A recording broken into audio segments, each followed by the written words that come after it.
ございます。こんばんは。あ、こんばんはか。これでいいんじゃない？こんばんは。こんばんは。おはようございます。おはようございます。めっちゃ寝起き。こんばんは。こんばんは。今日は日本時間月曜日の夜9時半から。こっちはね、朝の5時半です。おはようございます。今日は、昨日ね、おはようございます。あ、こんばんは。こんばんは。昨日ね、YouTube 電波悪かったんで、今日はコミュニティセンターの Wi-Fi を拾いに来ました。もうスイスイだね。どうでしょうか？画面見れてるかな？特にね、YouTube は前回、本当全然繋がんなくて、はい。今日はスイスイですね。スイスイです。こんばんは。こんばんは。いや、昨日ね、僕ら、バンクーバーのね、ダウンタウンに繰り出して、よかった。よかった。バンクーバーのね、ダウンタウンに繰り出してね、散策をしたんですけどね。僕がね、バンクーバーのダウンタウンは、11年前、僕がまだね、18、19の頃にね、留学してて、で、そのね、こう、なんていうの、記憶をたどる、旅じゃないけど、ちょっと思い出のね、ところをね、いろいろ行ってみたんですけど、まあ、ほとんど変わってなかったかなって印象。だけど、ところどころなんか、あれ、ここにビル建ってなかったっけとか、なんか、やっぱ記憶ってすごい薄れるんだなと思った。あれみたいな。なんかちょっと、ここにこれなかったっけみたいな。まあだけどね、久々、なんか楽しかった。いいね。私は初めてのバンクーバー、ダウンタウン行ったんですけど、なんか思ってたよりもやっぱ、多国籍、もうなんか、ここカナダなのってぐらいさ、インド系の人っていうのなんていうの？ベトナム系？ベトナム？インド系の人とか、ブラジル人がめっちゃ多くて、特に昨日ワールドカップでブラジルやってたじゃないですか。だからブラジルのユニフォーム着た人たちがめっちゃいろんなとこで応援してたり、なんかブラジル国旗掲げた車がウェーイとかやって通ってたり、なんかね、すごかったね。ワールドな感じで。ブラジルの人もいれば、メキシコの、ユニフォーム着てやってる人もいたし、いっぱいいたね。ね。あ、スイカさん、こんばんは。こんばんは。お疲れ様です、お仕事。ということで今日は朝活 Day 8。朝活 Day 9か。朝活ライブというか、まあ、僕らは、私たちは朝活。そう。僕らは逆に今日からめちゃめちゃ朝活になるんですよ。こっちがいいな、案外。じゃあ持っててずっと。置くとこがない。あそこに置く。やだ。いいよ、ここで。やだ、私。何が？下からやだな。しょうがないじゃん、もう。こうやって持ってればいいじゃん。どっかに置こうよ。そことか。それでどうやってやるの？立つ。じゃあやって。でも電波届かないかな。僕らはね、今ね、5時40分になります。なのでね、今週はね、この時間帯で、朝やっていこうかなと思ってます。はい。声は聞こえてますか？僕らね、コミュニティセンターの Wi-Fi を拾いに来てるんですけど、この時間だったら誰もいないかなと思って、来たら、横のベンチに、ホームレスがね、多分寝てて、そうなの。ちょっとあんまり大きい声出せないんですけど。そうなのね。ここに置かな？下からじゃん。やだ。なんで？しゃがむじゃん。いいじゃん、別に。やだ。なんで？じゃあ他のとこやって。なんでなの？蚊に刺された。しゃがむのやだ。わがまま。蚊に刺された。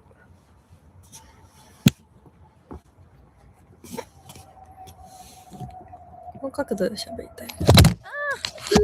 ごめんなさい。失礼しました。やばい。シリが起動しちゃった。ま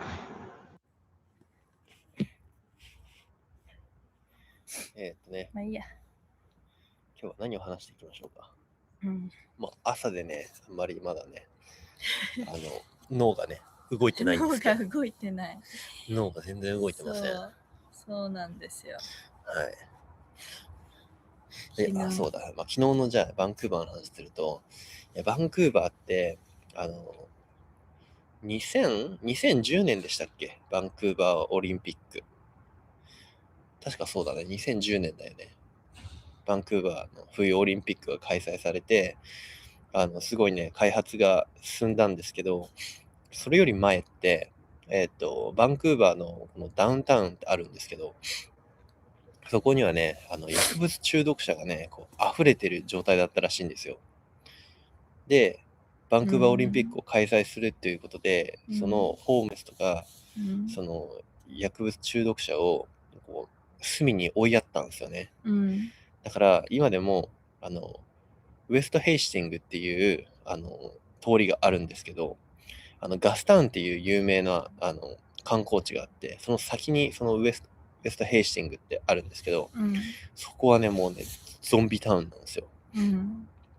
もうね、至るところで多分もう薬やってて、もう固まってんの、ゾンビだよね。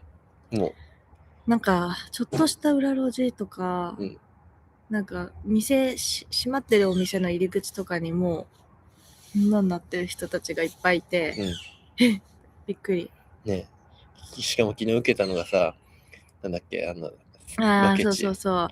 TWICE のライキーっていう8年前のヒットソングの MV の舞台になったなんかピンクの路地があるんですけど、そこに行きたくて行ったらまさかの薬物中毒者なのか、まあそうかな、あれはそうだね。いや、薬中の人がなんか3人ぐらいもう寝っ転がってて、そうで大きいトラックも止まってて、なんかもうとてもじゃないけど、もう撮影スポットではなくなってた。ただの裏路地になってた。切ない。一応写真撮ったけど。そう、そんな感じでね、なんかね、結構ね、バンクーバーはね、てかカナダ自体がね、結構そういうね、ドラッグにね、寛容な部分があって、こんばんは。あやさん、こんばんは。いつもありがとうございます。ドラッグに寛容な部分があってね、そういうダークサイドを抱えてて、なんか、話を聞いたところによると、もう、薬物中毒者が多すぎて、普通に取り締まれないと。もう彼らは、ベリーちゃんは調子どうですか？ベリーちゃんはね、今日パーツ来るんですよ。そうなんです、ついに。そう、今日パーツ届くんで、それを、直せば、多分復活します。てか、復活するね、これ。一回も、僕自身でもそのパーツを、もう一回パーツクリーナーというか、クリーナーでこう逆噴射とかして、こう固着してる部分をね、取ろうとやったんですよ。したら、結構良くなったんだよね。なんか、ハンチングって言ってアイドリングが上下することはなくなって、ただ今度逆に、アイドリングがちょっとね、リッチになりすぎてね、排気ガスがね、黒くなってきたんですけど、まあでも、それでも、そこのパーツ自体をこう動かすっていうか、いじることによって、そういうアイドリングに変化が出たんで、そこがもう多分原因では間違いないと思ってて、インジェクターなんですけど、そこが今日来るんで、2個とも。それを多分新しく入れれば多分治ります。よかった。治ってくれないと困るね。ねえ。まあそんな感じで、そう。で、カナダは、なんかね、覚醒剤だかなんかは、昔はもう注射でこうみんなこう打ってたんですけど、みんなね、針をね、回してたんですよね。こうみんなでこうシェアしてたというか、針を。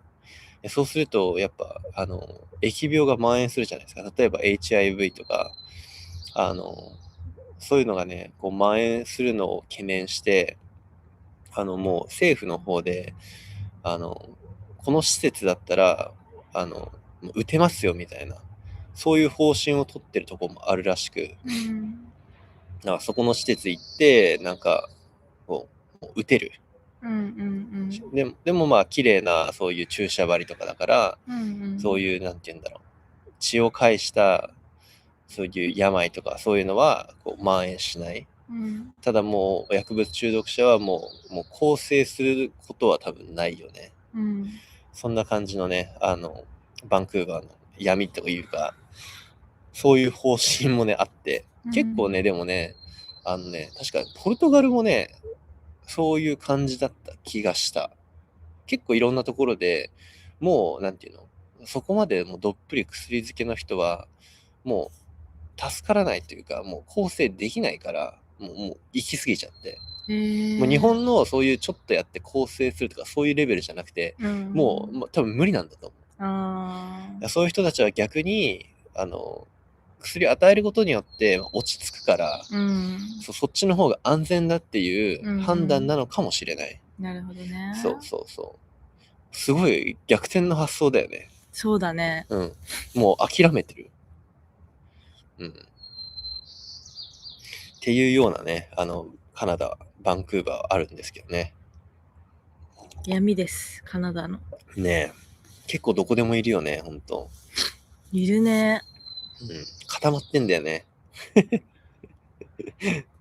ケツひっぱたいてやりたいよね。もうめっちゃずっと固まってんすよ。同じ格好で。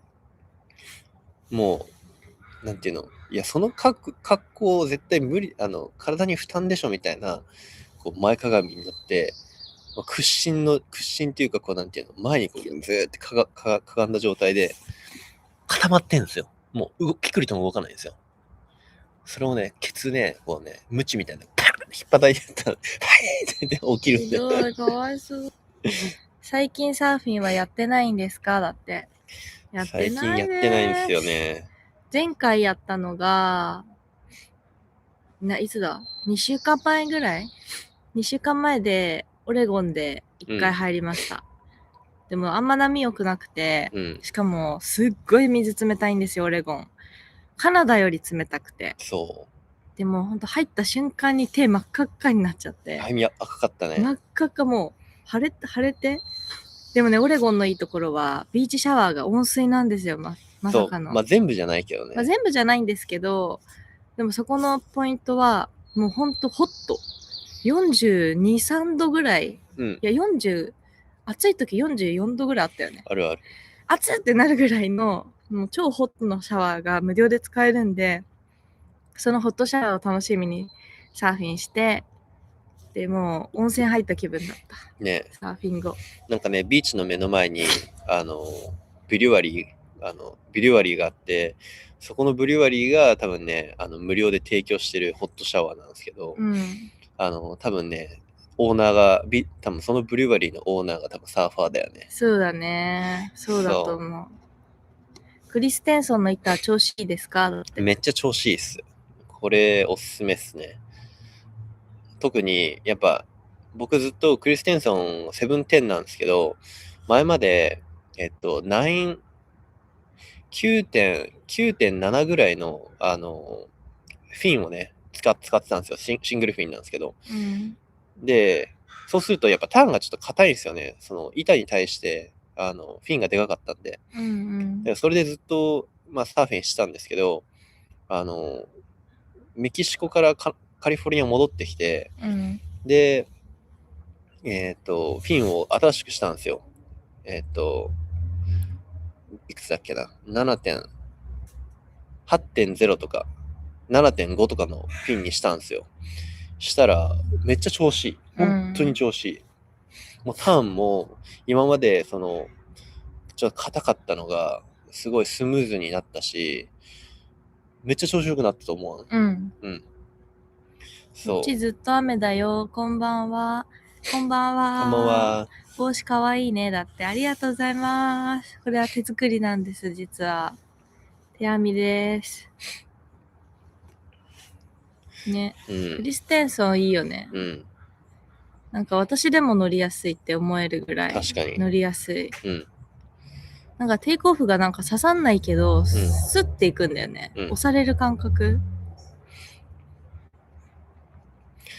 ね。めっちゃいい。てか車さ、もう持って帰れるからさ、板もさ、持って帰れるっていう、めっちゃ嬉しくない？うん。アーモンドを持って帰れるし。あ、そうだね。確かに。どこで買ったんですか？だって。カナダですね。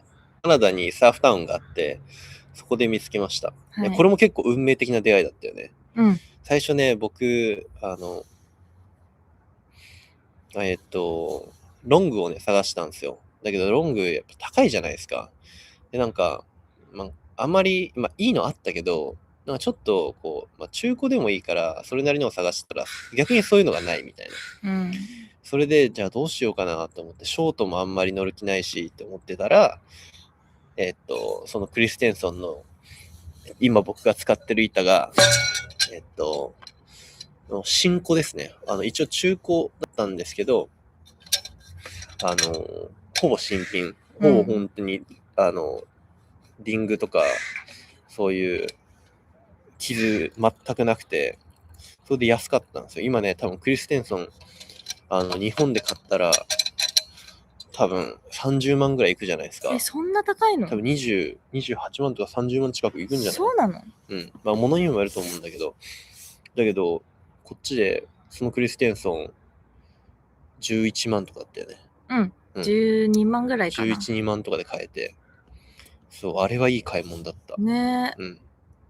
なんか、あんまいいってないねと思ってたけど、一番手前にあって、これなんか良くない？みたいな感じでね。そう。買ったらすごい良かったです。そっちで高山使ってる人いる？どうだろうな。そっちってアメリカですよね。アメリカはいるね。アメリカはいるけど、でもそんな多くないですね。うん。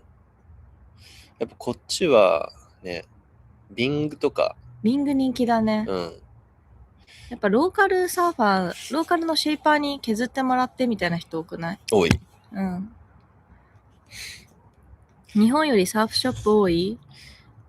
カナダは密集してるから多く感じる。でも、小さいサーフタウンだから言うて、4、5個ぐらい。でも小さいタウンにさ、4、5個あったら多くない？でも湘南のサーフショップの方が多いよ。確かにそれもそうか。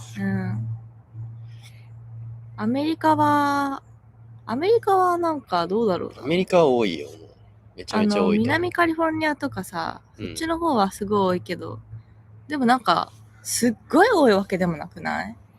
いや、見てないだけだと思う。全然だってローカルシェイパーとかも多分いっぱいいるだろうし、多いと思う。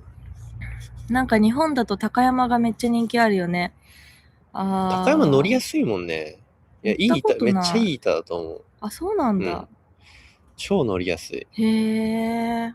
乗ったことあんの？あるよ。ショート？いや、ミッド。へえ。ハワイのブランドだよね。やっぱハワイで買ってくる人が多いんじゃないですか。ハワイ好きな日本人多いから。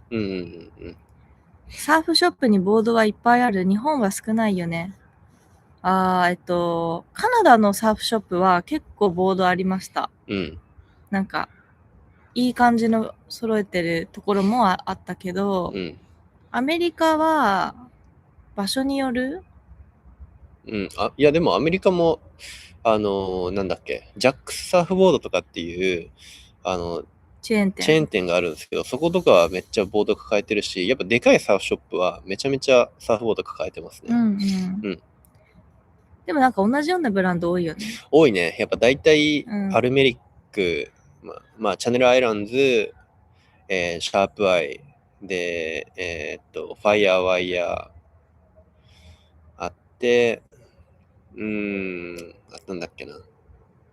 あとはたまにローカルのブランドとか、あとそのショップのブランドの板とか、あとスポンジボードが結構どこでもある。そうだね。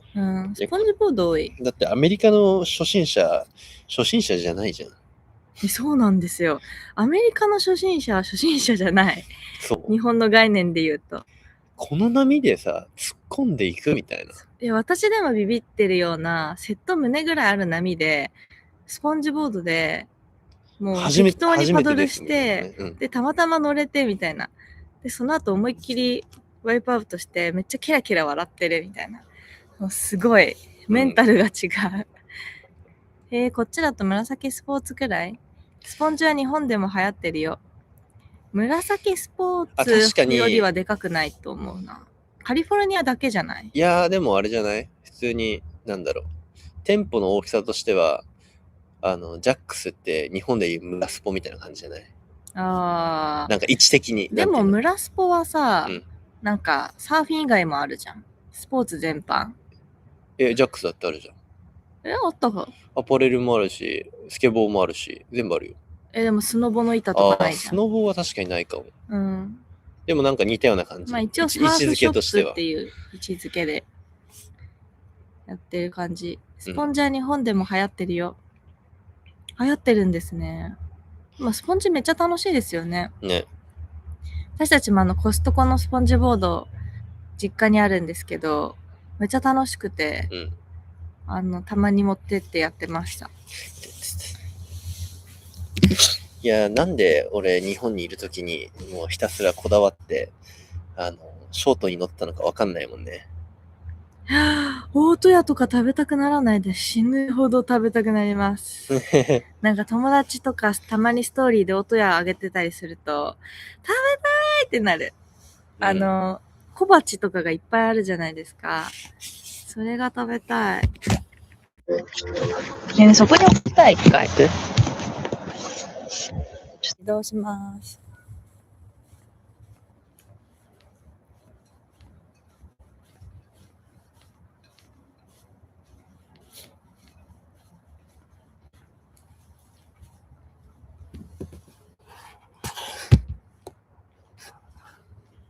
どうだろうこれ。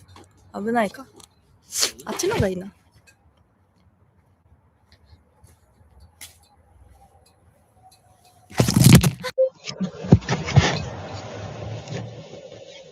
しました。どう？いいんじゃない？いいじゃん。ちょっと移動しました。いつも楽しみにしています。ありがとうございます。これからアーチズ公演の動画を見ます。来年は参考にさせてもらっていく予定です。こちらこそありがとうございます。見てくださって。アーチめっちゃ良かったです。もうデリケートアーチが本当に良かった。ぜひ夕焼けの時にデリケートアーチ行ってほしいです。あとキャンプ場泊まるだったらアーチズの中じゃなくて私たちが泊まった川沿いの BLM すごいおすすめです。でもホテルの人も多いか。あれ、川沿いはあれだっけ、アーチズの動画に入ってるもんね。うん、入ってる。そこから海は近いの。海はサーフスポットは全然遠いです。もう5、6時間かかりますね。船でまずバンクーバーアイランドっていう島に渡んなきゃいけないんですよ。で、島に渡ってからそこから運転してさらに反対岸まで行くんで、もう全然遠いですね。メインランドはね、多分サーフスポットあんまりないと思います。聞いたことない。聞いたことないね。アラスカの方に行けばあるっすね。しかも冬だね。いやそうなんですよ。もうそっちは何ヶ月？カナダってことですよね。違うんじゃない？海外ってことですか？カナダは2週間経たないぐらい？いつ入ってきたっけ？ 27 だからもう10日ぐらいか。で、海外来てからもう1年、もうあと2ヶ月で1年半。で、あと今1年4ヶ月目です。あっという間やね。あっという間です。いや、なかなか北米で、晩生活しながら1年以上旅してる夫婦っていなくないですか？聞いたことないと思う、俺。ねえ。なんていうの、こっちにベースを置いてる人だったらいるかもしれないけど、日本にベースを置いてて、こっちでそういうバンライフ始めて、ビザとかも普通に、まあ、観光ビザなわけじゃん。うん。それでこうぐるぐる回ってる人って少なくない？少ないと。あとお金的にもね、うん。難しいだろうしね。うん。なかなかね、攻められてると思う。てか1年半も旅できると思わなかったし。うん。うん。りょうたの寿司チャンネルがうん。伸びてくれたからこんなに続いてるけど、そう。マーシングジャーナルでね、もう伸びてきてるのはあるんですけど、うん。でも、やっぱアーシングジャーナルだけの収益だけじゃ生活できないんで、りょうたの寿司チャンネルが伸びてくれたからっていうのはありますね。僕のだって一番新しい10日前に上げた動画は60万再生とか言ってるからね。そうなんです。ぜひまだ見てない方は見てください。お願いします。そう。貯金が底をついたらどうする？もう貯金は底ついたんですよ。まあそこついたっていうかまあ、うん。そこはまだついてないけどね。まあそこはついてないか。うん。でもどうなの？でも、旅する前の貯金はもうなくなったようなもんじゃない？うん。貯金か。うん。確かに貯金自体はもうそこついですね。うん。うん。もうその日暮らしです。その日暮らし本当に。お寿司の動画見ましただって。嬉しい、ありがとうございます。ありがとうございます。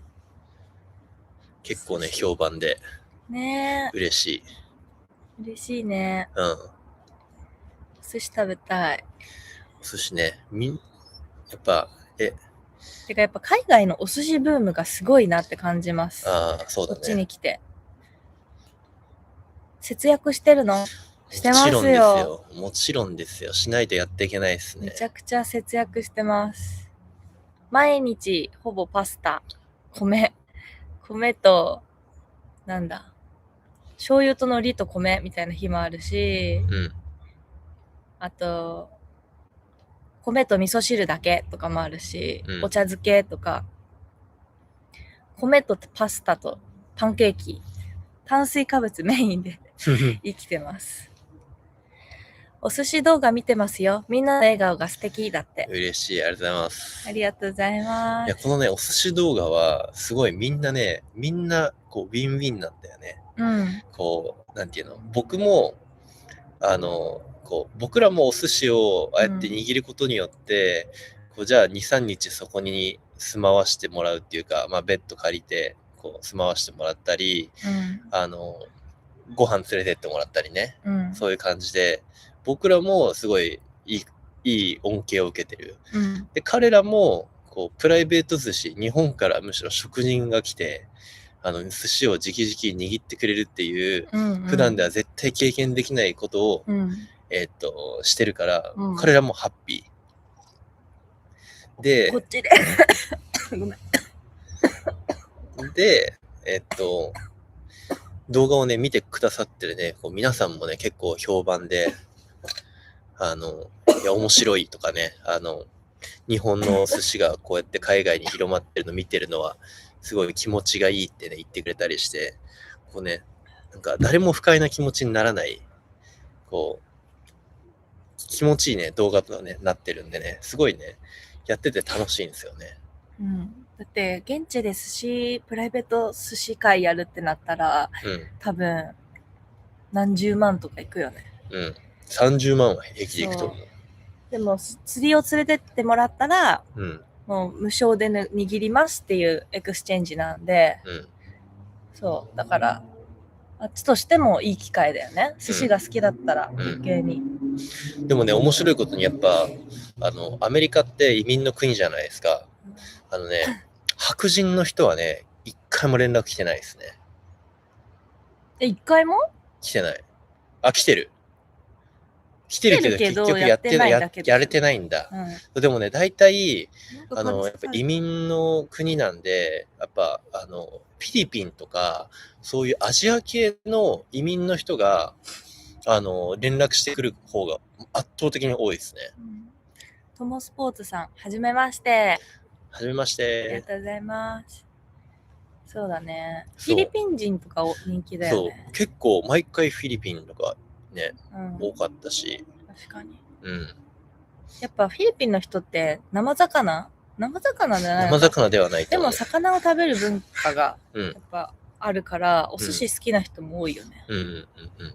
なんか食に対して、やっぱアメリカ人はあんまり、なんていうの、興味がない。あなんかステータスとして寿司食べてるって感覚だし、基本的にそういうステータス以外は、もうなんかピザとかなんかそういう印象があるかも。やっぱ味が濃い、うん。こってりしたものが好きだよね。そう。だから、やっぱロールとか作っても、そこにやっぱマヨネーズとか、なんかスパイシーなこうソースとか、そういうのをかけて、もう元の魚の味なんてもう全然わかんないレベル。いや、美味しいんだけどね。そういう寿司も全然美味しいんだけど、うん。でもちょっともったいないよね。うん。そうだね。だから多分そういう人に握ったら、多分日本のああいう握り寿司って多分物足んないんだよね。うんうんうん、うん。なんか、みたいな。なんか何食っても一緒だな、みたいな。なんかかゆいと思ったらめっちゃ蚊に刺されてた。足。靴下の上から。お疲れ。寿司ネタは日本と同じようなもの。まあそうですね。結構、アメリカは特に日本食スーパーみたいなのがあって、そこで、日本のネタほぼほぼ手に入るんで、なんか、まあ、ハマチみたいなものから、まあ、マグロはもちろん、本マグロあるし、まあ、タイとかイカとか、そういうのは全部基本的に揃いますね。山っていうお魚屋さんでネタ買ったんですけど、すごい普通に美味しくて、ね、めっちゃ美味しかった。トイレ事情は困ったりしない？トイレめっちゃ困ります。超困ります。特にいつも公園とかにステイしてて、公園のトイレをお借りしてるんですけど、やっぱ公園のトイレも夜5時とかに閉まっちゃうとこ多いし。5時はないよ。アメリカ5時とか多かった。やっぱホームレスがトイレに溜まるから、そういうのを対策で5時とかに閉まっちゃうんだよね、鍵が。まあ、カナダはね、10時とかやってたりするんですけど。そうだから夜寝る前にトイレ行きたい時とかはウォルマートとか行って借りたり。そうだね。ウォルマート多かったね。そう。ウォルマートだったら11時までやってるんで。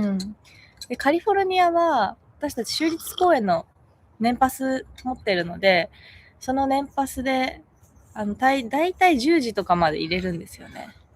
だからほんとギリギリまで州立公園に行ってトイレしてたんですけど、でもできない時とか結構きついよね、朝とかさ。確かに。それがね、なんか毎回膀胱炎になりかけるっていう、我慢しすぎて。昨日ぶりです、こんばんは。だって、ありがとうございます。こんばんは。連続で見てくれてありがとうございます。こんばんは。皆さんお仕事お疲れ様です。お疲れ様です。週始め。雨どうですか、台風。台風どうなったんだろう。台風でもニュースでもなってないから、なんか消えたんじゃない？それたのかな。それより、梅雨でしょ。梅雨いつまでやるんですかね？あるんですかね？7月中旬まで梅雨って続きますよね、なんだかんだ。確かに。7月の多分十何日だから、あとだって沖縄なんか梅雨明けたらしいじゃん。そうなんだ。沖縄梅雨明けたって。か。あと言うて1、2週間ってとこじゃない。そっか。ここめっちゃ蚊がいる。ね。私大型なんですけど、めっちゃ蚊に刺されるの。なんでりょうたはさ、素足で足があるのに私のさ、靴下履いてる方に刺してくるの？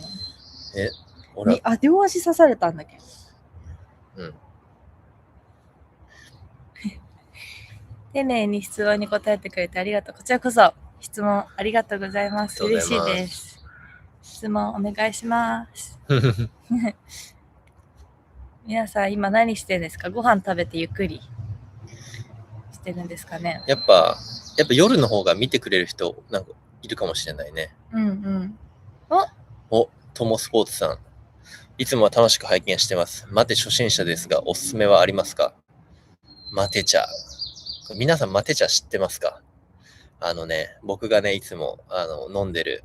今はね、これお湯なんですけど、白湯なんですけど、いつもね、こうなんかカップでストローで飲んでるものがあると思うんですけど、あれマテ茶っていうもので、南米原産のね、お茶で、世界三大茶世界の、その、世界で一番、なんていうの、世界三大茶ですよ、茶。お茶。はい。そうなんだ。そう。ウーロン茶、マテ茶、わかりません。はい。でも本当世界でその3番目、3本の指に入るぐらい、こう、世界的にこう、認知されてるお茶なんだよね。そうなんだ。で、飲むサラダって言われてて、ミネラルとかね、ビタミンとかね、栄養がいっぱい入ってるんですよ。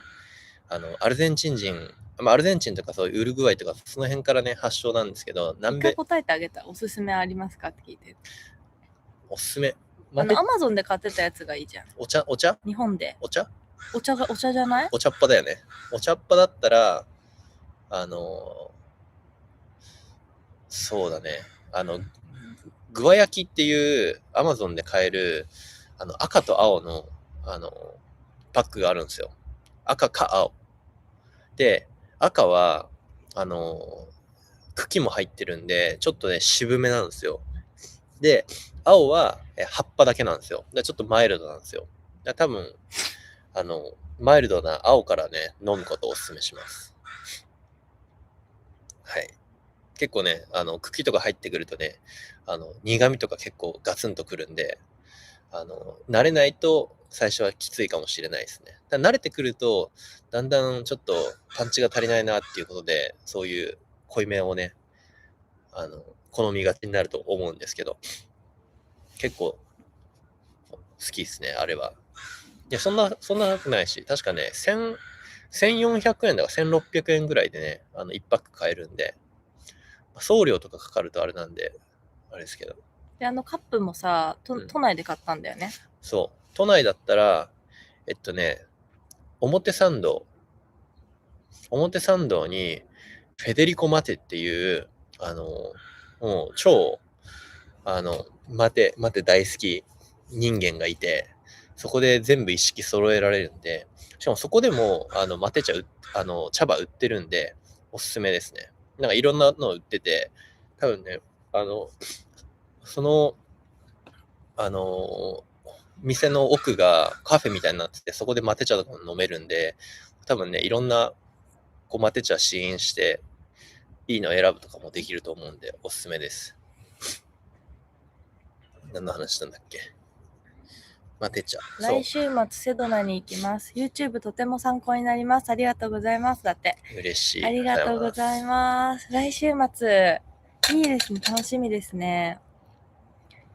やっぱセドナとかさ、グランドサークル行く人多いね。多いね。セドナまた行きたい。ゆっくりしたいな、セドナで。セドナがいいところって、セドナだけでもう満足できるぐらい、見どころがいっぱいある。パワーももらえるしさ。街もあってお土産も買えるし、空港からもね、行けるし。セドナいいですよね。ね。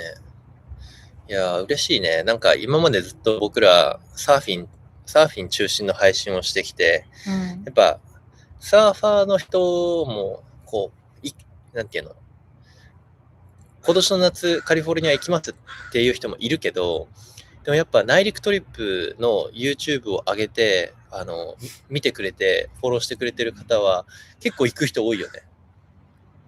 なんか、今までの違う層の人たちがフォロワーさん増えてくれて、嬉しいです。今年の夏行きますとか、なんか、来年行こうと思ってますとか、結構 YouTube を本当に参考にしてくれる人が増えたなって印象なんで、めっちゃ嬉しい。アメリカロードトリップってだって何十年も前からさ、好きな人は好きじゃん。ね、だって私も10年ぐらいの夢だったから、10年前からずっと行ってみたいと思って、やっと叶った夢みたいな感じだったんで、最高でした。ね。それでもまだ見れてないとこもいっぱいあるしね。いっぱいあるね。そうイエローストーンとかも行ってみたかったし、うん。ニューメキシコの方も行ってみたかったし、うん。私たちヨセミテとかはもうガソリン代が高すぎて諦めちゃったんですよ。お金がなさすぎて。だからヨセミテとかも絶対いつか行きたいしね。うん。あれヨセミテとあとなんだっけ、諦めたの。レイクタレイホだ。クタホ。レイクタホも行きたかったけど、諦めちゃいました。うん。行きたいとこは山ほどありますよ。ザイオンセコイアは行きました。うん。うん。ラスベガスの。いや、ラスベガス、やっぱお金ないと面白くないね。そうだね。やっぱりお金でエンターテイナーを楽しむ街だからさ、うん。お金がないともう、まあお金なくても無料で見れるさ、噴水ショーとか、うん。街のキラキラしてるの見たりとか楽しいんだけどね。うん。ナバホの方から直々に作ってもらったターコイズブルーのアクセサリーすごく素敵だったし、奇跡的なストーリーで羨ましい限りでした。ラッキーアイテムになりましたかだって。嬉しい。いや本当に。なりました。ラッキーアイテム。もう一生のお宝物です。うん。ね、また絶対にアメリカ内陸トリップ行った時は LA のところ行ってうん。また買いたいなって思うし、うん。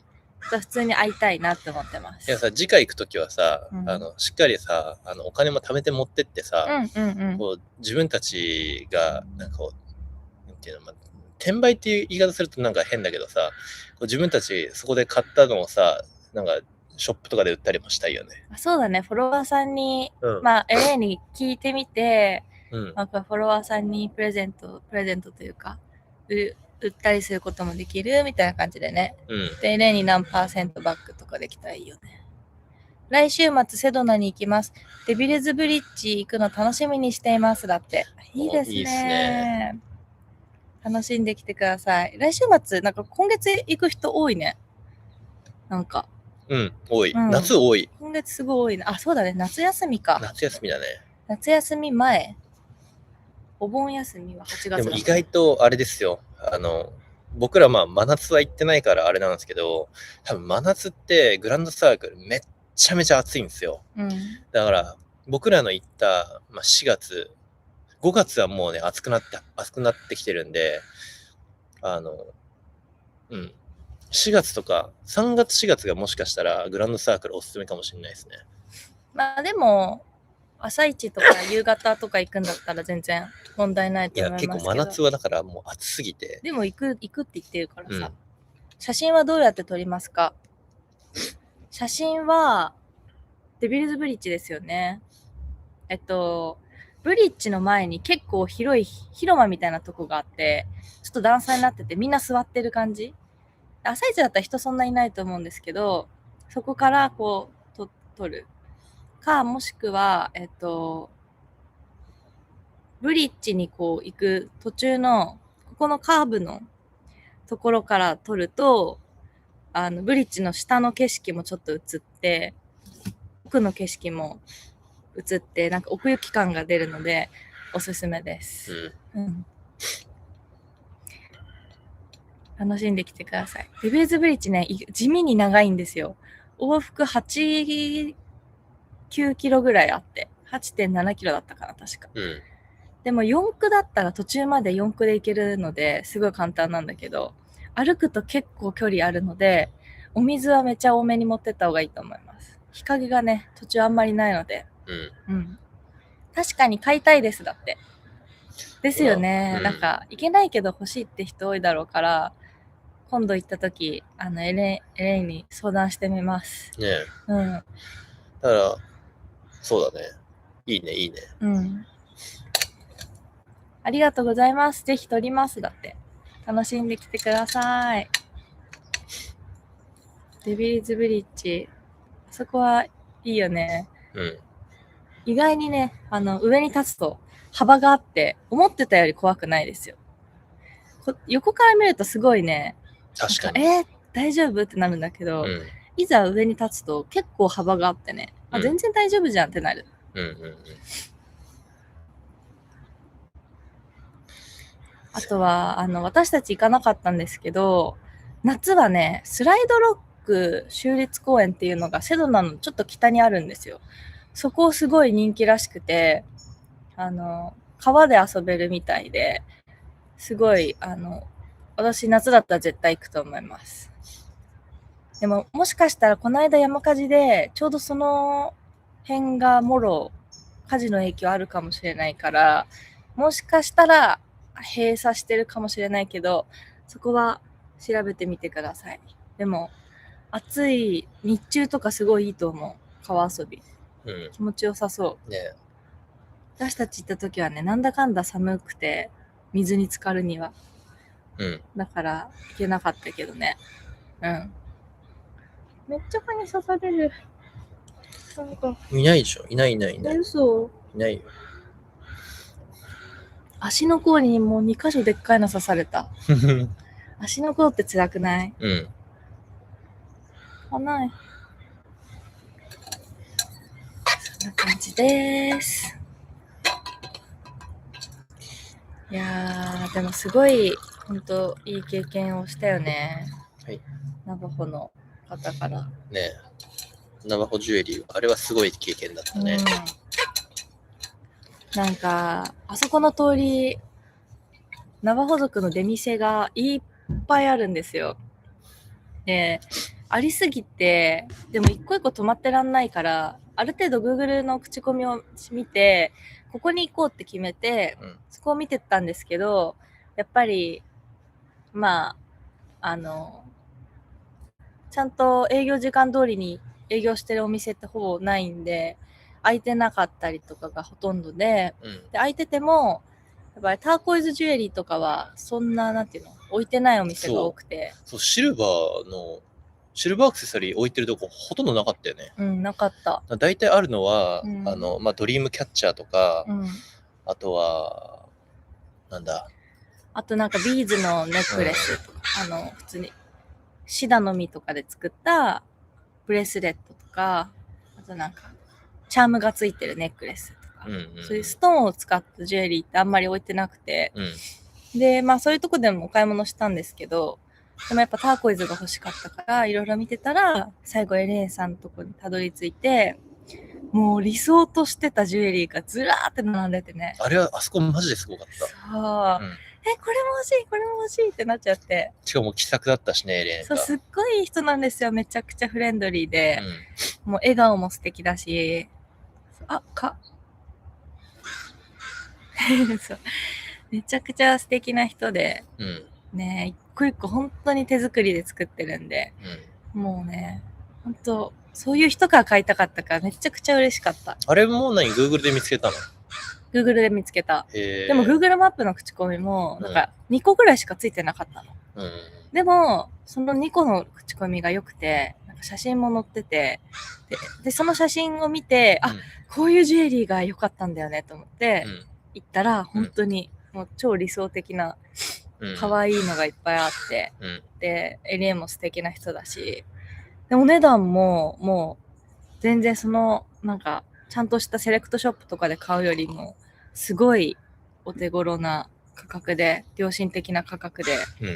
そう、でもね、やっぱり良心的な価格でやってる分、クレジットカードでも払えるんですけど、やっぱ手数料で結構何十%も取られちゃうみたいなので、現金で支払ってあげた方がいいと思います。私たちも現金で払って、そう、そしたらすごい喜んでたので、もし行く方は現金で払ってあげてください。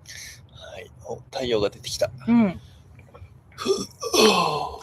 車はどうなったのって。車はね、今日パーツが届く予定で、パーツ取りに行って、インジェクターを変えて、そしたら治るはず。てか治る。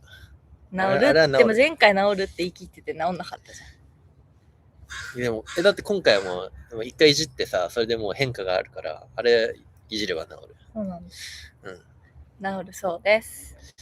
いや、もう。で、いじったら。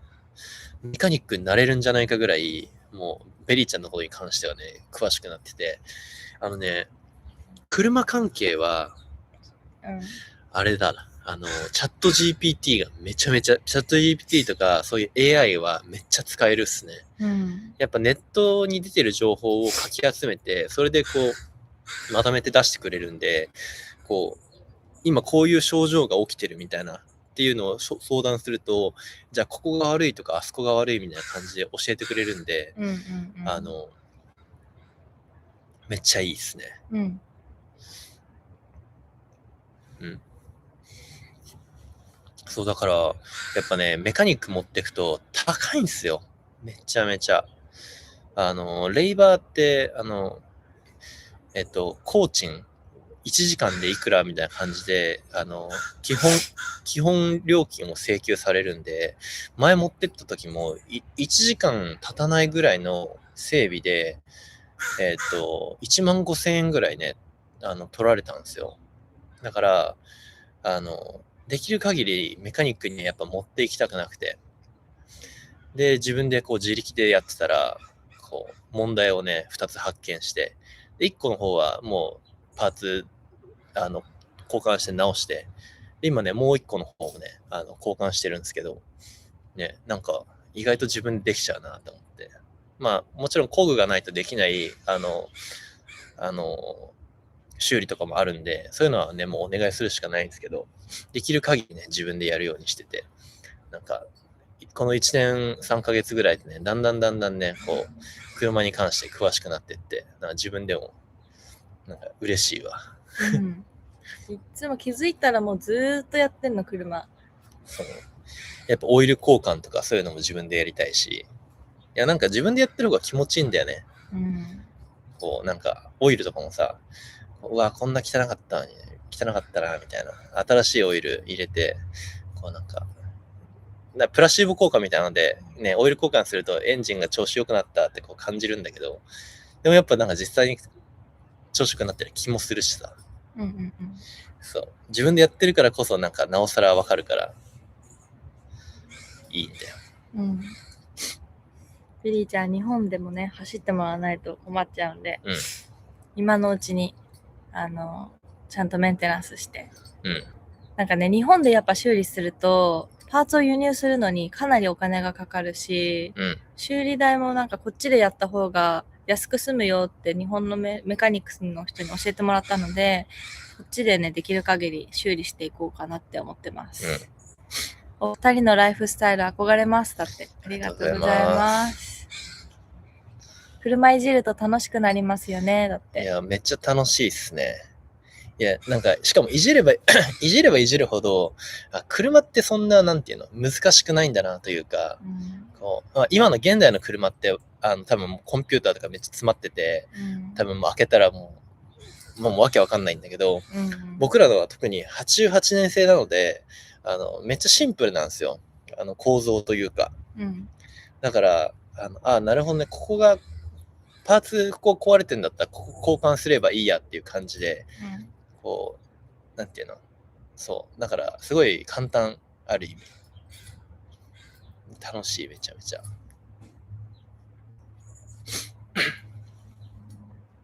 いや、日本で本当走らせることをね、目標に頑張ってます。何それ？何それ？頑張ってます。かゆい足が。もうかゆすぎる。めっちゃでかいの刺された。うん。何話そうとしたんだっけな。なんか質問あればお願いします。もう10時半。皆さんいつも何時に寝るんですか？ね。うん。今よりも昔の方がすごくシンプルなんだと思います。パソコン入るといじっちゃいけないところも出てくるのでわけわかんないですよ。だって。そうなんですよね。あやさんも車とかいじるんですか？そう、なんか見た俺。あ、見た？見た。あ、そうなんですね。いじってるのかわかんないけど、なんか車好きだったと。そうなんですね。すごい。そうなんですよね、本当。まあでもね、ただね、僕らの車も、ちょうど、完全な機械式から、ちょっとね、ECU っていうか、コンピューター制御が入ったんで、あるっちゃあるんですよ。だけど、そこまでまだ厳しくないというか、難しくないんで、大丈夫なんですけど、もう今の車が、もう多分もう、マジで無理だと思う。わけわかんない。って感じ。すごい。あゆみはもうわけわかんないでしょ。全くわかんない。ね。全くわかんないです。バイクとかも全くわかんないし、自転車ですらわかんないもん。どういうこと？自転車ですら直せない自分で。だって俺やっぱ学生の頃からさ、自転車パンクしたら自分で直してたもんね。すごいね。てかだって俺日本でもそうだったじゃん。自転車パンクしたからさ、自分で直してた。そうだね。パンクしたらやっぱ自分で、だってね、そういうの自分でやった方がやっぱ楽しいんだよね。できたら楽しそうだなって思うけどね。でもそもそもやる気ないでしょ。はい、見てくれたんですね。嬉しい。いじりたいんですけど、リースなのでなかなかいじれないんです。そうなんですね。車は好きですだって。そうなんですね。リースも俺ら一回考えたよね。いや、僕らも日本にいるときに、どうしても、すぐ海に行ける、足が欲しくて、旅に行く1年前ぐらいだよね。リースで車買うみたいな。いや、そんな金ねえべみたいな話をしてたよね。してた。去年ワーホリに行くか悩んでやめたものです。海外に拠点を移されて良かったこと、良くなかったこと、参考までにお聞きしたいですだって。そうなんですね。よくな。辞めた理由は何かあるんですか？なんか仕事が辞められなかったとか、お金的にとか。海外に拠点を移されて良かったこと、良くなかったことか。良くなかったことはなくない？良くなかったことはなんかまだそういうのはないけど、いやなくはないか。家族とかにすぐ会えない、友達とか家族にすぐ会えないんで、友達の結婚式に出れなかったりとか、家族がこう亡くなっちゃったり病気とか何かあった時に、すぐに行けないところはすごい嫌だなって思った。だから海外とかに住んでも、友達の、結婚式も結婚式のために飛行機で飛んでって、すごい仲いい友達だったら行くだろうけど、ちょっと難しかったりするじゃん。あとはその家族の不幸とかあった時、病気で入院しちゃったとかなったら、日本だったらどんな遠くても飛行機で飛んでいくけど、海外に生活してると、行くけど間に合わなかったりもするから、そこはすごいなんか良くないっていうかデメリットだなって思うし、アメリカ在住の人のお話聞いてもそこはすごいなんか後悔したっていう話を聞きますね。そうなんだ。なるほどね。良かったことはいっぱいありますね。そのぐらいだよね。悪かったことがそのくらいで、他全部いいよね。そうだね、多分。私たちも住んでるわけじゃないから、なんとも住むのとまた違う。でもワーホリだとどうなんだろう。ワーホリは1年とかだよね。ワーホリも短期だから一緒なようなものか。良かったことはいっぱいあるけど、やっぱり海外に友達ができたりするし、もちろん英語喋れるように、なるっていうのもあるけど、なんだろうね。私たちはやっぱサーフィンが大好きなんで、もう何より海外のいい波でサーフィンができるっていうのがもう最高。私はもうめちゃくちゃ、もうそれをほぼ目的にしてるようなトリップなんで、世界中の波に乗れるっていうのが本当に幸せです。はい。りょうたは何が良かったこと？良かったことしかないよ。何それが？だってじゃあ時間がわからないので、こんばんにちは。こんばんは。こっちはね、朝、今6時半です。はい。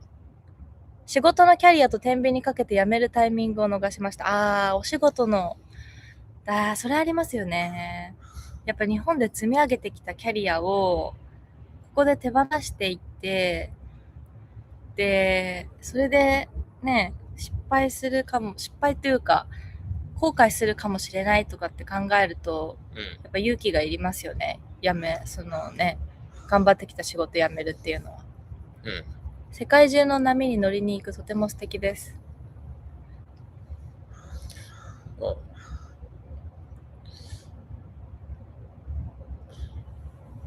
まあ特にないからね。特にない。特に俺ない。そっか。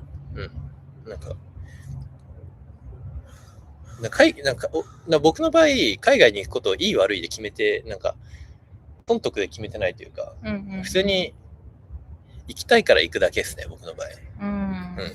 そんな感じですね。それで、例えば海外に行って、別に嫌だったら帰ってくればいいし、一方通行ではないわけじゃん。また引き返すこともできるわけじゃん。だから、行っちゃえばどうにかなるかなと思うし、どうにかなんなかったらまた方向修正すればいいし、僕的に自分がこれまで積み上げてきたキャリアとか、そのスキルっていうのは、どこ行っても消えるもんじゃないから、そこに関して、海外だからどうかっていうのは特にないかもしれないですね。ただ自分のその置かれてる周りの環境が違うだけで、それ以外は別に日本にいても海外にいても一緒かなっていうのが僕の考えですね。勇気が出なかったので、お二人がとてもかっこよく見えます。教えていただきありがとうございます。でも私も20代前半の時、オーストラリアワーホリ行こうかなとか思った時あったんですよ、実は。やっぱ英語は高校生の時から好きだったから、で海外旅行も大好きだし、喋れるようになりたいっていう思いで、ワーホリ行こうかなとか思ってたけど、でもその時、普通に自分の仕事も好きだったし、友達と海外旅行に行く方が好きって感じたんだよね。で、ワーホリとか行ったらさ、やっぱその今いる日本の友達と旅行とかはあんま行けないわけじゃん。もちろんね、海外、現地でいろいろ、友達できて、その子たちと遊べるっていうのはいいんだけど、そこのワーホリに行くために貯金をする間に、友達とかと遊べないのも嫌だったんだよね。その友達と海外行ったりとかっていう方が良かったから、だから私はその時はワーホリをやらないっていう決断をしたけど、全く後悔はない。その時に行けばよかったなとも思わないし、逆にその時友達といっぱい海外旅行行っててよかったなって私は思ってるし、その時仕事辞めずに、そのその時ネイリストとして働いてたんですけど、ネイリストをそのまま続けてたから、だから次の、今はもう辞めてるけど、今でも技術はあるし、いつでもまたそのネイルできるっていうレベルまでいけたから、だからそこで辞めなくてよかったなって思う。だから別に、そこで行かない選択をしても、行く選択をしても、どっちも間違ってるとかはないと思います。だから本当に、ね、今はそれで行かないってなっても、いつかそれで私がりょうたと出会って今旅に出てるのと一緒で、何年後かに今行きたいってなるタイミングがあって、その時行くかもしれないから、タイミングなだけで別にさ、ね、でもそれでも行きたいって思うんだったら行った方がいいと思うし、ね。だからタイミングっていうか、そんなもんじゃん。そうだね。タイミングってそんなもんで、人によっては、例えばサーフィンの話例えにすると、人によってはね、例えば幼稚園でサーフィン始めましたとか、小学校低学年でサーフィン始めましたっていう人がいて、もちろんね、そのタイミングで始めると上手くなるわけなんですよ。だけど人によってはやっぱ高校、僕みたいに中3とか高校入ってから始める人もいるし、ね、人によっては大学生でサークルに入って始めたみたいな人もいれば、社会人になって始めたみたいな人もいて、タイミングってそれだけなんだよね。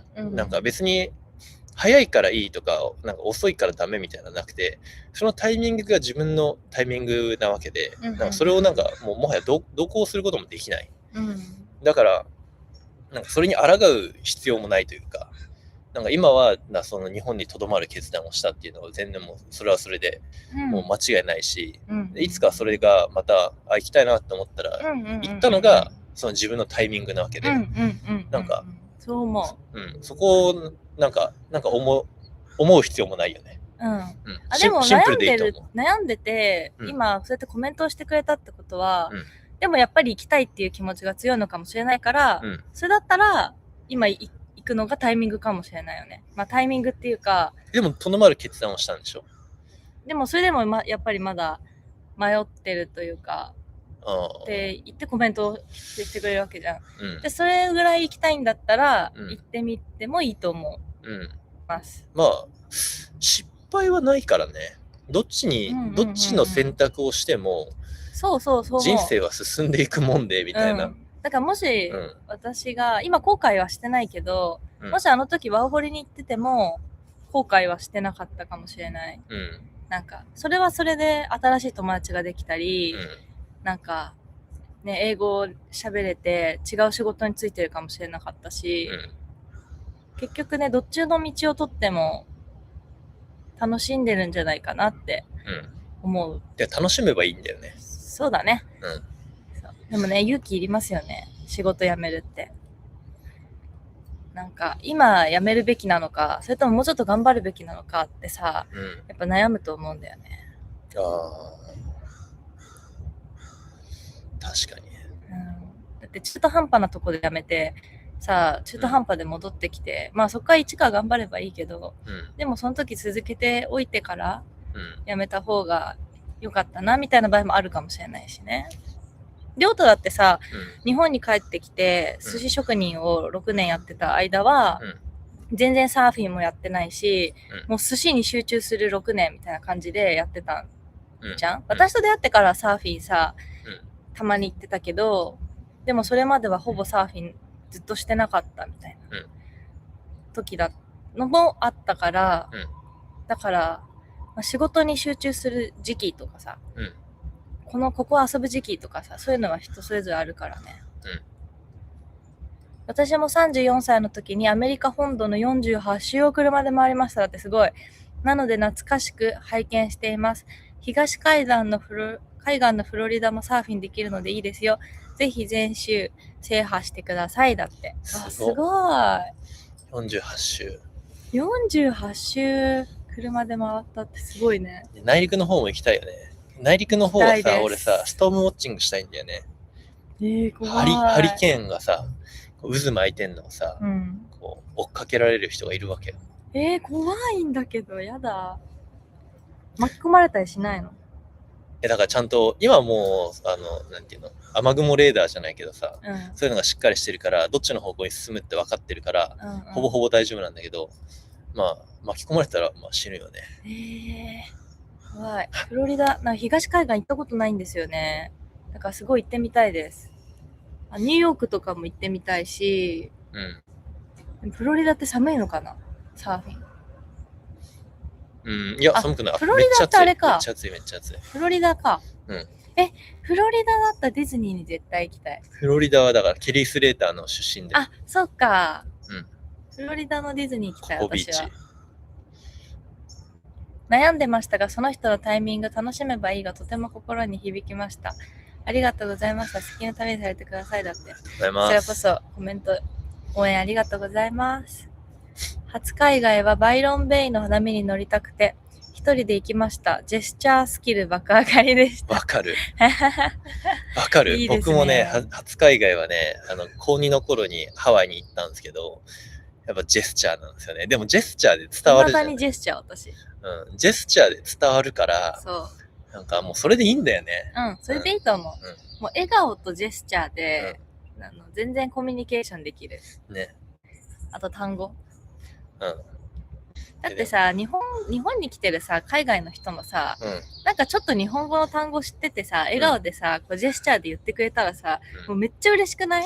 確かに。なんか、まず単語を覚えてきてくれてるっていうのも嬉しいしさ、うん伝えようとしてくれるっていうのが伝わってきてすごい嬉しいじゃん。うんそこでさ、うまく喋れなくてさ、うんなんか何こいつとか思わないしさ、そうね。なんか結局ね、ジェスチャーとかそういうの大切ですよね。うんバイロンベイ行きたいな。バイロンベイでサーフィンしたことないんだよな。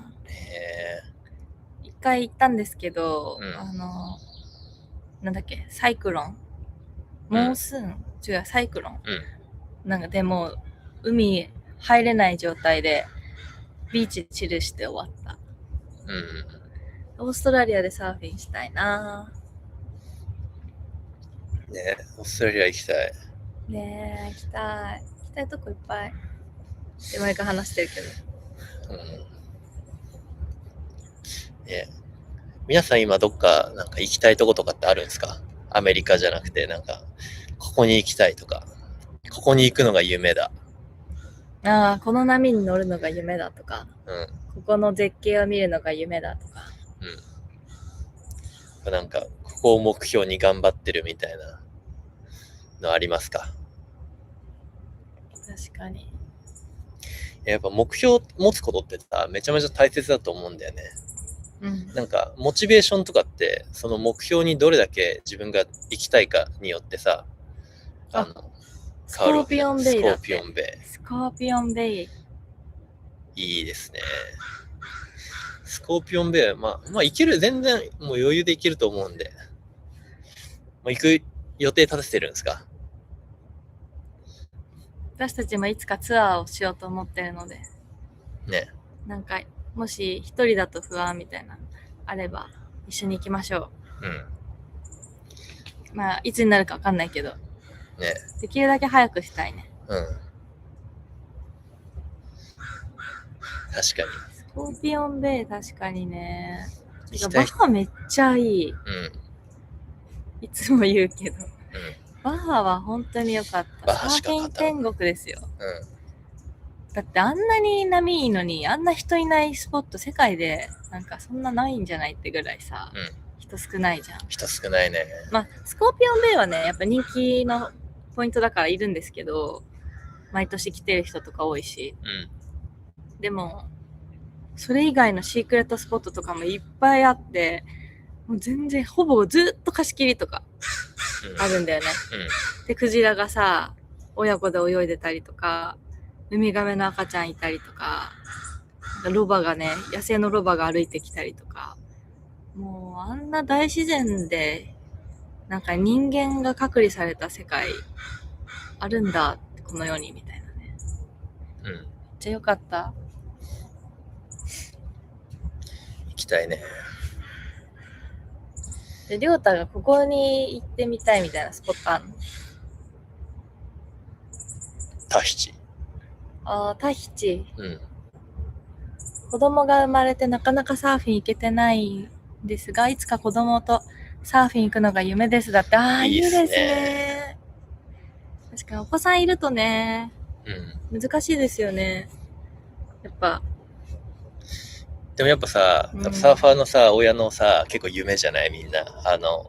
子供連れて。子供とサーフィンに行く。子供と波乗りする。確かに。私たちもいつか子供できたら、一緒にサーフトリップしたいもんね。ね。後ろの鳥の声や自然の音がとてもいい。優勢だ、優勢。確かに。ね、朝はいいね、鳥の声が。優勢元気してんの？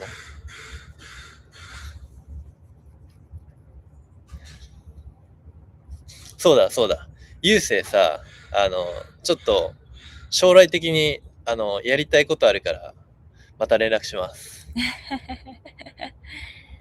優勢くん、お久しぶりです。確かに。カナダ大自然だよ。ねえ。いや、やっぱ朝活いいね。そうだ、最初の方頭回んないけど。もう、こんばんはみたいな感じだったもんね、最初。おはようございますみたいな。いや、やっぱ目標を持つことはね、大事だと思うんだよ。俺結構常に目標を持って生きてると思うわ。なんか、こうしたいっていう目標に対して、じゃあどういうふうにそこに向かっていくかみたいな、なんか、組み立て方で、やってるかもしれないですね。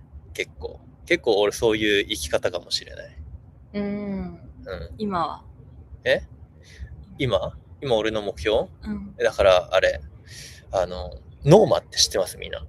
皆さんノーマってデンマークにあった世界一予約の取れないレストランで、今世界中でポップアップみたいなことやって、そこの場所で取れた、ものでレストランこう 2ヶ月とかポップアップして、それで最高の料理作るみたいな感じのことをやってるんですけど、これのね日本版をやりたい。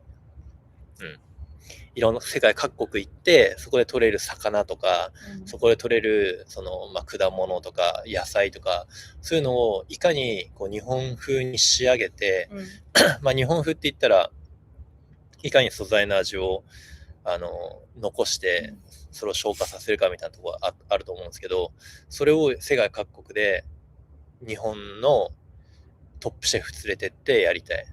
2ヶ月とかじゃないけど、それが2週間なりかもしれないけど、その今世界でその日本食ってもちろん料理っていうところにフォーカスしたところだけで捉えると、完成した料理だけとかその味にフォーカスがいきがちなんですけど、やっぱ日本人の気質って完成された料理じゃなくて、その工程にあると思って。だから例えば魚だったら、どうやってその魚を美味しい状態でその生産者さんが料理に届けるかとか、例えば包丁だったら切れ味が悪い包丁と切れ味がいい包丁で味が変わったりするんですよね。あと鋼材とかでも。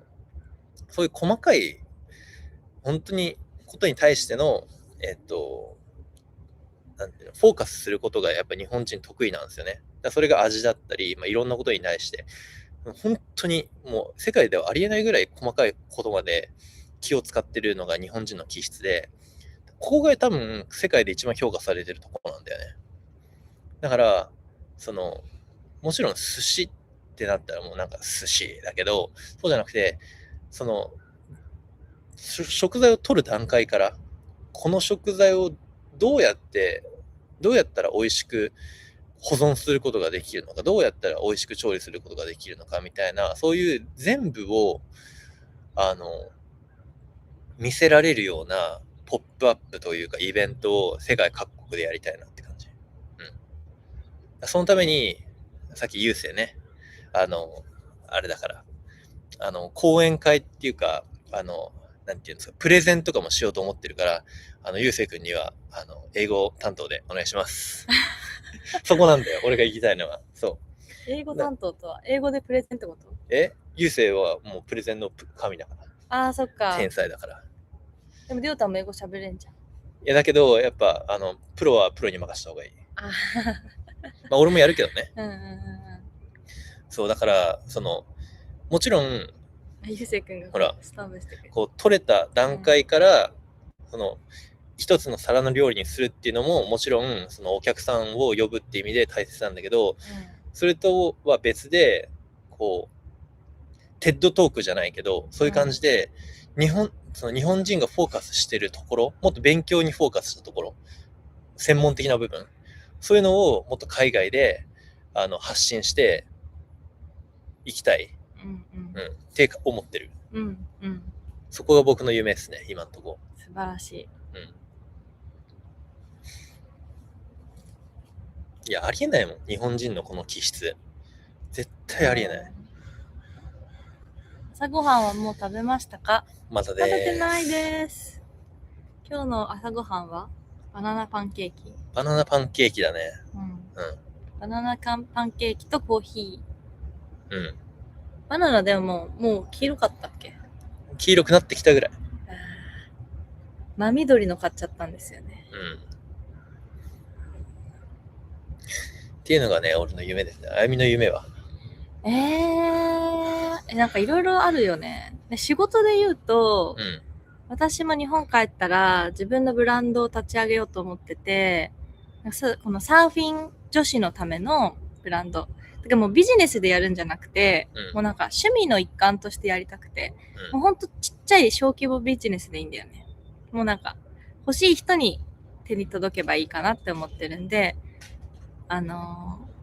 海に優しい、全部オールナチュラルでできた、ハイビスカスの形とか、なんか可愛い形のサーフワックスを作りたくて、そういうのも一個一個手作りで作りたいし、あとこういう、手編みのニット帽とか、そういう手編みの何か、ニット帽だったり、しおりだったりとか、旅の中で結構作ってるんですけど、そういうの売ったりとか、あとは、ゆくゆくは、なんだろうな。水着とか作るのはちょっと難しいかもしれないけど、そういうサーフィン女子のためのグッズを作りたいなって思ってる。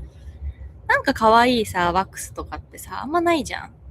ワックスって日常で使うからさ、別に可愛くなくてもいいけど、でもそこが可愛かったら、サーフィンするたびにテンション上がるし、なんかそういうちょっとした可愛いもので、環境にも優しいものを作りたいなって思ってるかな。もうさ、そのさ、ワックスを可愛くするってさ、完全女子の感性で。そう。だから別に男の人に買ってもらうとかは本当考えてない。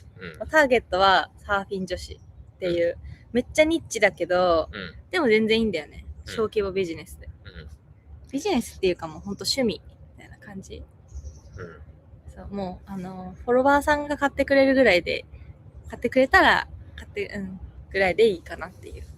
うん。そう。なんかたまにこう、なんていうの、フリーマーケットじゃなくて、ファーマーズマーケットみたいな感じで出したりとか、そんぐらいでいいかなっていうふうに考えてます。ビジネスの夢はそうだけど、で、なんか普通に日常的な夢だったら、いつかハワイに住みたいっていう夢、あとは近い目標で言うとやっぱベリーちゃんを日本に持って帰るっていうのが、夢っていうか目標だし、でベリーうちらのグッズ販売に向けていろいろ動くっていうのもあるし、いっぱいあるけど、でも最終的な大きい夢はやっぱハワイ移住かな。やっぱりハワイでサーフィンしたい。毎日。ね、もうサーフィン天国だから、ね、特にロングボード天国じゃん。そうだね。ハワイなんて。なんかやっぱり年中あったかい海で、毎日サーフィンして、もう贅沢な暮らしじゃなくていいんだよ。本当もうちっちゃいお家で、もう毎日サーフィンできれば本当それでいいから、もう毎日サーフィンハワイでしたい。確かに。やっぱ強欲に行かないとね。強欲？いや、やっぱ欲って大切だと思うんだよ。そうだね。ある程度欲は必要だよね。日本に帰国して一番に食べたいものは何ですか？焼肉！食べたい、私は。焼肉食べ放題。確かに焼肉行きたいな。なんか高級焼肉じゃなくて、普通の食い丼とか行きたい。食い丼行きたい。わかる。高級焼肉ってさ、なんか油が乗ってるじゃん。だからなんかちょっとくどくなっちゃうんだけど、くどくなっちゃうっていうかなんか食べた感じがしないっていうの、なんていうの。わかるよ。普通に食い丼とかの食べ放題で肉をいっぱい食いたいんでしょ。肉と米をもうがっつり食べたいの。そう。でちょっとサイドでサラダとか、なんだっけ、さつまいも、スイートポテトバター焼きみたいなさ、そういうの食べたりしたい。焼肉めっちゃ食べたい。俺も結構焼肉かな。寿司とも思ったんだけど、寿司はそれなりに食べてるじゃん。だからなんかそこまで寿司欲はないかもしれない。焼肉がいいですね。なんか、だって生の肉を焼いて食べることなんてさ、俺らあんましてないじゃん。いや、してない。ステーキとかはね、してないけど、最後食べたのアーチーズぐらいか。でも、なんだろう。寿司エクスチェンジで寿司も食べてるし、そのホストの方がステーキ焼いてくれたりとかで、食べる機会はなんだかんだあるんだよね。ステーキとかさ、そういうのは。でも焼肉ってないよね。ない。なんかお店自体もあんまなくない？あるけどさ。あるんだろうけど高い。高いから。普通に出せない。いけない。そう。焼肉食べたい。でも、大戸屋の定食とかも食べたいです。定食全然興味ないわ。マジで？全然興味ない。小鉢が食べたい。きんぴらごぼうとか、なんかそういう日本の和食の小鉢、食べれないじゃん。全然こっちで。作ればいいじゃん。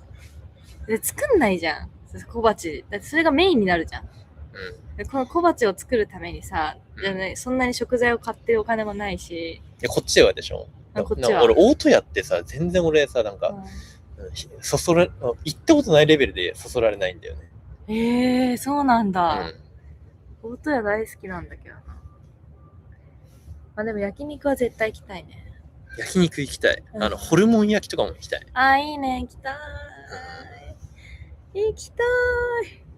もうね、最近日本食が恋しすぎて、日本のロードトリップをいろいろ考え出した時から、なんか、その日本にいる自分たちをイメージして、もう日本に帰りたいじゃないけど、もう日本が恋しくて仕方なくなってきた最近。もう、あゆみはもうちょっと飽きてるよね、完全に。いやなんかさ、このトリップってやっぱサーフィンが目的だから、サーフィンができないってなると、なんか、いる意味あるじゃないけど、いる意味あるんだけどね、もちろん。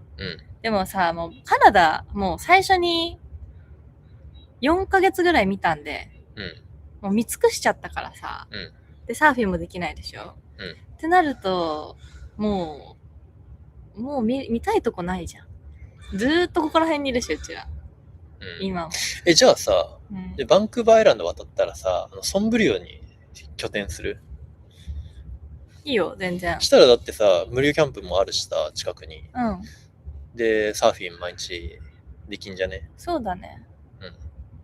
一番はトフィーノ、でもトフィーノ駐車場かかるんだよな。お金かかるんですよね。カナダにもサーフスポットあるんだけど、すっごい高くて、有料キャンプ場しかないんですよ。だからね、ちょっと長くステイできないねって話してて。サーフィンサメとか怖くないんですか？だって。オレゴンの方はサメすごい多いから怖かったですけど、でもね、それ以外のポイントは結構人も多いから、誰もいないと怖いですね。誰かいれば別に怖くないかな。47歳になります。息子とサーフィンチャレンジしたいです。でも難しいですよね。初めてだったら、スクール、地元のサーフショップとかで、スクールみたいなことやってるんで、それ入れば全然できると思います。楽しいと思う。全然楽しいと思います。スポンジボードとかで、始めるのがいいと思います。めっちゃ楽しいと思う。もしかしたらハマるかもしれないし。いいっすよ。そうだね、スクールがいいと思います。なんか、場所によってはルールとか結構あるんですよ。初心者はここダメってポイントは多分ないけど、あんま聞いたことないですけど、でもなんかここはロングボードダメですとかっていうスポットとかもあるから、やっぱスクールに行って一緒に、そのスクールの人が何でも知ってるから、ここら辺のルールとか、その人に聞いて、サーフィンこれから始めたいんですけどって言ったらもういっぱい教えてくれると思いますよ。私も初めてサーフィンした時はずっと一人でスクール通ってました。毎回通ってたの？毎回っていうか友達と行ったりもしたけど。一回いくらすんの？やっぱ場所によるけど、一回レンタル込みで5000円とか。そんなもんで行けんの？なんか4回チケットみたいなのもあったり、なんか月学生みたいなとこもあるから、4回セットで2万とかで。なんか1回5000円。でもね、そこまで行くまでがお金かかるから。お金はかかるけどね。アメリカやカナダでのワールドカップの盛り上がり具合はいかがですか？いや、やっぱね、都心部は、スポーツバーとかあるんで、そこではもう、すごいっすね。昨日ちょうどバンクーバーのダウンタウンに行ったんですけど、もう街がワールドカップの飾りになってて、至るところで。うん。で、みんなユニフォームとか着てね、昨日はブラジルのあれがあったから、ブラジルのユニフォーム着てる人がめっちゃいて、もうモニターがついてるバーみたいなとこも満員でみんな大盛り上がりでしたよ。イエーイっつってね。今どこでライブしてるんですか？今は、バンクーバーのコミュニティセンターの Wi-Fi を借りてやってます。いいね。これ結構綺麗だよね。うん。画質。20分後にオープンするからね。まだ全然人もいなくていいね。ね。うん。いや、前回やっぱ、YouTube の方はね、全然途切れちゃって全そ然う、ごめんなさい。見れなかったんで。なんか見たら、まさかの1分しか撮れてなくて、ずーっと撮れてなかったんだね、あの後。ね。わかんなかった。なんかこっちの画面で見ると普通に動いてるんですよ。うん。だから撮れてんのかよくわかってなくて、そしたら撮れてなかったっていう。申し訳ないです。次からここに行きます。はい。 Wi-Fi でやります。ただ車が治ったら、僕らもずっとこの辺あ、そっにか。 10日間くらいいるんですよ。うん。で、車治ったら、ちょっと他のとこも行こうかなと思ってるんで。うんうん。でもそしたらスターリンクつなげんの？そうだね。ね。スターリンクでやるかな、うん。つなげて。スターリンクつなげるんで、多分どこでも契約して行けます。iPhone で配信してるんですか？いや、YouTube はノートパソコンを今持ってきて、ノートパソコンで、インスタライブは携帯で、今2個重ねてやってます。うん。コメント嬉しいです。周りから無理無理って言われてましたが、楽しめそうなのがイメージできました。ありがとうございます。すごく肌綺麗ですが、日焼け対策とかしてますか？だって。してますか？肌めっちゃ汚いですよ、私。すぐニキビできちゃうんですよ。日焼け対策はしてます、でも。うん。毎日、アベダの、なんか、UV、SPF50 プラスプラスプラスプラスぐらいの、フェイスクリーム塗ってます。でも、なんか、塗り直したり、こまめに塗り直したりとかしてないから、本当に日焼け対策がっつりしてる人よりかは全然できてないですけど、うん。うん。日焼け対策、そんぐらいですね。スキンケアもね、別にそこまでパック毎回するわけでもないしね。うん。いやでもね、カナダに来て毎日シャワー浴びれてるんですよ。それがやっぱ肌に良かったと思う。うんうんうん。だってアメリカにいた時も毎日新しいニキビに2、3個できてて、もうすごいストレスでそれが。ニキビまみれで。でもやっぱカナダに来てから、やっぱ常に清潔にできてるから、すごい、回復してきた。ね。確かに。ね、周りから無理無理って、なんでそんな無理無理。サーフィンしない人が無理無理って言ってんじゃないかな。ああ。多分。もう遅いみたいな。あ、遅いってこと？だから、要するに、いや、47歳でサーフィンなんてもう無理でしょ、みたいな。47歳で全然さ、若いよね。結構僕らの視聴者さんでも、今年60です。初めてサーフィン挑戦します、みたいな人全然いるんで。で、スクールで立てましたって言って、連連絡くれる視聴者さんもいるし、年齢なんて関係ないと思いますよ、全然。ある程度、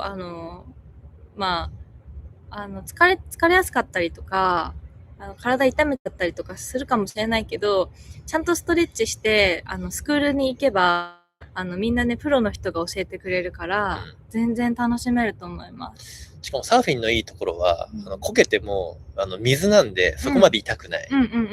まあね、ボードとかがね、当たるとね、今痛いですけど、スケボーとか、こけたらめっちゃ痛いじゃん。痛い。だから、その点サーフィンはね、水なんで、こけてもそこまで大怪我することはないのかなと思うけど、全然いけると思うんですね。めっちゃ楽しいですよ。すごい楽しいと思う。なんかさ、2021年にさ、東京オリンピックあったじゃん。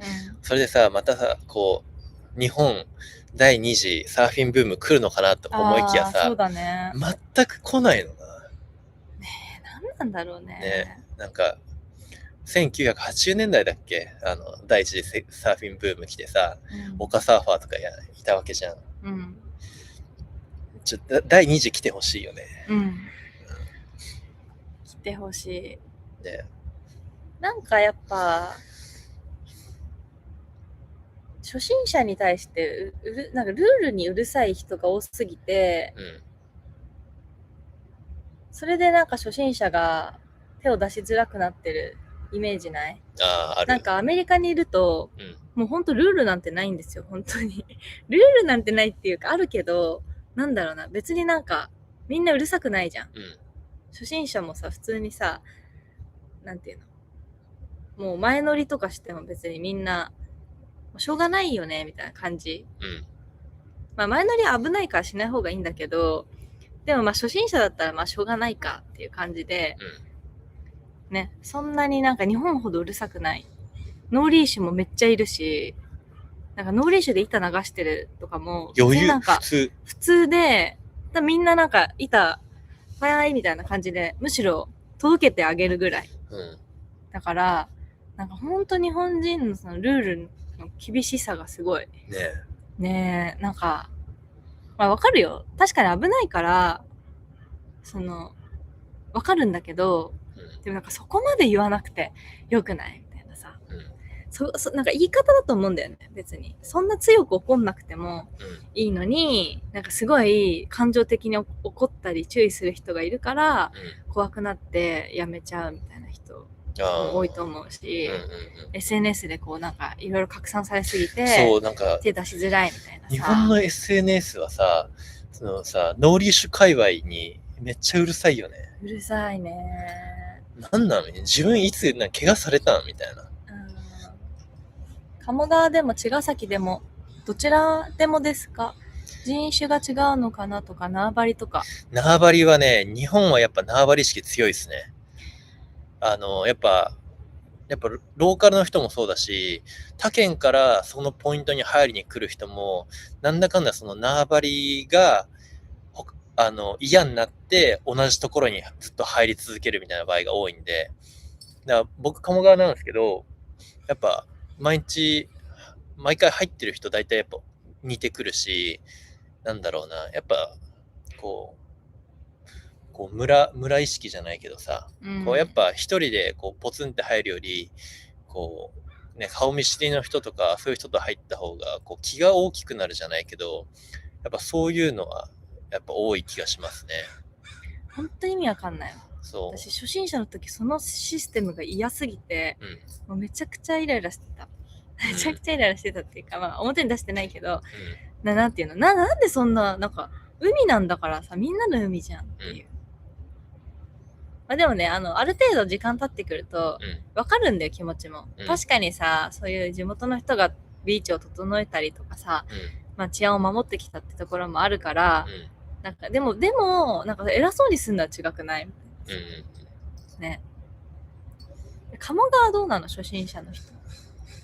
いや、うるさいよ。うるさいんだ。うるせえよ、めっちゃ。湘南、違う、あそこがいいと思います。鵠沼のスクール、私も鵠沼でやってたんですけど、江ノ島側の方だったら波もちっちゃいし、すっごい初心者向けの波なので、で、そっちの方はね、もうみんな初心者さんがいっぱいいるから、誰も言わないと思います。台風でめっちゃ波がでかい時とか以外は。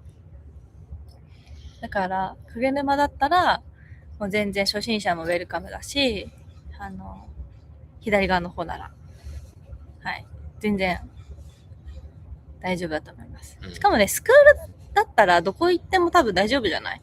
やっぱスクールの人がさ、そこのポイントのローカルな人が多いじゃん。だから、そのスクールの人と一緒にいれば、誰も何も文句は言わないと思います。自分たちでやってたら、ちょっと言ってくる人はいるかもしれないけど、スクールだったら何も問題ないと思います。ね、ほんとやめてほしいよね、そういう。鴨川ローカル色強いイメージ。自分トラミばっかですが、治安はいいイメージだって。確かには、トラミらへんはあれですもんね。結構その、ローカルっていう感じの人があんま少ないイメージですね。なんかみんな東京から来てたり、するんで、しかもトラミのサーフショップの人たちもなんかすごいいい人たちだったしね。そう、なんかね、そのいろんな他県とかからこう集まってくるポイントとかはそこまでねうるさくないんだけど、もうそこの出身、そこのポイントで育ったみたいな、もうそういうそういう人たちがね、いっぱいいるところはね、やっぱね、うるさいね。こうだって、まあ冗談だけど、例えば、小2とかで転校してきて、それ以来そこにずっと住んでるとするじゃん。もうその人もドローカルからすると、お前なんか、ローカルじゃねえみたいな。意味がわからない。まあ冗談だけどね、それは。っていうね、本当に。なんか、ローカルでも、ビジターでも、なんか、なんて言うんだろうな。なんかお互いに思いやり持って行動してれば、なんかトラブルって起きないじゃん。なんか全部そこがさ、なんか欠けてるからそういう問題が起きるわけじゃん。ビジターの人もローカル、まあ、てかビジターからしたらさ、誰がローカルなんか知らんし、まず。だからまあ、なんか、目あったら、こんにちはって言ったり、まあ言わないにしても、まあ、波ガツガツ取ったり前乗りしないようにして、ちょっと端の方で入るとかさ、まあタイミング見て波乗るとか、まあそれでもたまに理不尽なこと言ってくる意味わかんない人いるけど、もうそういう人はもう普通に離れて、もうなんか変な人だなって思って関わらなければいいし、ね、なんかさ、思いやりがないんだよ、みんな。やっぱ、俺の中で一番理不尽な怒鳴られ方したのは、俺の前でパドルすんじゃねえって人ね。あ、いたね。俺の前でパドルすんじゃねえってどういうことみたいな。みんなに怒鳴り散らかしてたよ、ね、もうここは俺のエリアだ、みたいな。はみたいな。今度いたら今度引っ叩いてやろうかな、本当。お前の時代はもう終わったんだよって。お前の時代は終わったらやばい。しかもさ、そういう人に限って別に大して上手くないんだよね。だから乗れないか悔しいかそうやって言ってるんでしょ、きっと。てか、俺ね、なんか統計上、そうやって、騒ぐ人は、サーフィンが硬い。あ、わかる。なんか、パドルとかもなんかバチャバチャしてる。硬いし、なんか、乗ってる時も、なんだろう、スムーズなライン描けてない。やっぱね、硬いサーフィンしてる。もちろん上手い人もいるんだけど、それでもこう、なんていうの、やっぱこう気持ちがこう焦りすぎちゃって、なんかね、こう気持ちが前に出すぎちゃうサーフィンをしてる人が多い。で、やっぱ、リラックスしてる人はリラックスしてるのがサーフィンに出る。ね。そうだね。そうだね。まあ結構サーフィン界のね、問題はいろいろあるよね。ショートとロング問題とかさ。前ね、YouTube で一回撮ったことあるんですよ。ショートロング問題とか、ノーリーシュの問題とかを。ノーリーシュの問題撮ったっけ？ノーリーシュはその時言ってないっけ？ショートロング問題？そんなの撮ったっけ？撮ったじゃん、南房総でさ。あれはローカルビジター問題でしょ。ショートロング問題も話したじゃん。そうだっけ？なんか、もっと楽しくやろうよって思うけど。ね。19分、そろそろ行きます？そうだね。コミュニティセンターもオープンするんで。はい。はい。今日は2時間ぐらいライブしてたよ。そうだよ。やば。見てくれてありがとうございます。ありがとうございます。また明日も夜9時半にやりますので、はい。ぜひ見てください。はい。ですね、毎回ライブの最後には、僕らが今やらせていただいている、クラウドファンディングの、中間報告をさせていただいてます。はい。今日までですね、38万8000円。はい。ご支援いただきました。ありがとうございます。ありがとうございます。はい。まだまだ、僕らは目標額、150万でやらせていただいて、設定させていただいてるんですけど、これで、皆さんと日本で会えるのを楽しみにしてるので、本当にちょっとでもいいんで、少額いくらからあるんだっけ？ 1000 円から。1000円から、はい、ご支援いただけると、本当に嬉しいです。よろしくお願いします。インスタグラムは、プロフィールの下のハイライトの、一番右のお知らせっていう丸いアイコンを押してもらうと、2個目の投稿でリンクが貼ってあるので、よければ見てください。お願いします。で、YouTube の方は、このライブ配信の概要欄にもあるし、YouTube の投稿にもリンク貼ってありますので、そちらからご確認いただけます。はい。はい。皆さんの力で、ベリちゃんを日本で走らせる力をください。よろしくお願いします。お願いします。150万、たまらなくても、私たちももちろんね、頑張って編集したりしてお金稼いでるので、